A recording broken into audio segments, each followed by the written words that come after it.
श्रीनिवास नाम का एक बालक अपनी दादी के साथ एक नए गांव में रहने आया।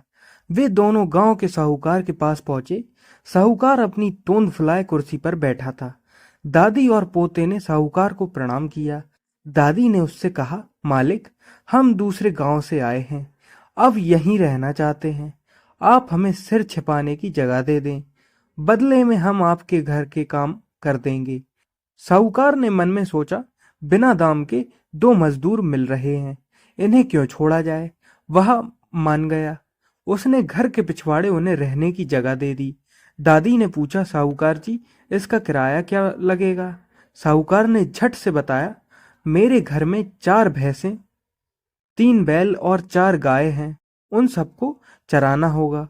उनके गोबर को पाथ कर कंडे बनाने होंगे और कंडों को बेचकर जो पैसे मिलेंगे वो मुझे देना होंगे, वही उसका किराया होगा। दादी और पोते ने साहूकार की शर्त मान ली। उसी दिन से दादी तो साहूकार के घर का काम करने लगी और पोते ने गांव में ही कोई काम ढूंढ लिया। उनका जीवन चलने लगा। एक दिन की बात है, साहूकार के दरवाजे पर फटेहाल एक भिखारी आ गया। साहूकार ऊंची आवाज में बोला, चलो चलो आगे बढ़ो, मेरे पास कुछ नहीं है। वह भिखारी घूमकर पिछवाड़े की ओर आ गया। दादी को उस पर दया आ गई। घर में जो खाना बना हुआ रखा था वह उसने भिखारी को दे दिया। विदा होने से पहले भिखारी दादी की हथेली पर एक दमड़ी रखते हुए बोला, माँ, तुम इससे अपने पोते के लिए मुरमुरे खरीद लेना। दादी ने उस दमड़ी को अपनी संदूकची में रख दिया। वह सोच में थी कि आज अपने पोते को क्या खिलाएगी। तभी उसका पोता खेत से आया। वह भूखा था। दादी ने पोते को सारी बात बताई और कहा, संदूकची से दमड़ी लेकर कुछ खरीद ला। जैसे ही पोते ने संदूकची खोली, सोने की चमक से सारी झोपड़ी जगमगा उठी। उन्होंने सोना बेचकर सुंदर मकान बनाया, जमीन खरीदी, बैल खरीदे और बड़े किसान बन गए। उनकी समृद्धि देखकर सेठ ने सोचा, काश मैंने उस भिखारी को न भगाया होता। एक दिन वही भिखारी फिर से उसके द्वार पर आया, जिसे बहुत समय पहले उसने भगा दिया था। साहूकार दौड़कर बाहर आया, भिखारी को सम्मान के साथ अंदर ले गया।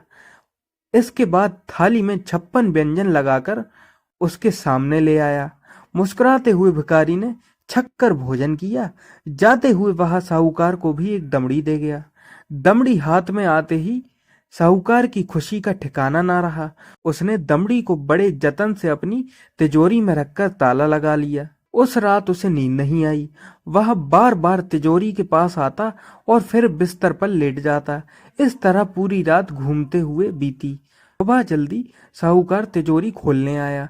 सोना मिलने की खुशी में उसने अपनी आंखें बंद कर ली थी।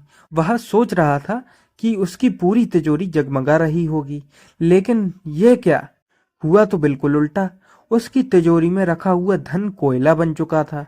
साहूकार समझ गया था, यह सब करनी का फल है। दादी ने निस्वार्थ भाव से भिखारी को भोजन कराया था, इसलिए उन्हें वैसा ही फल मिला। उसने लालच में आकर भिखारी को भोजन दिया था, तो ऐसा फल मिला।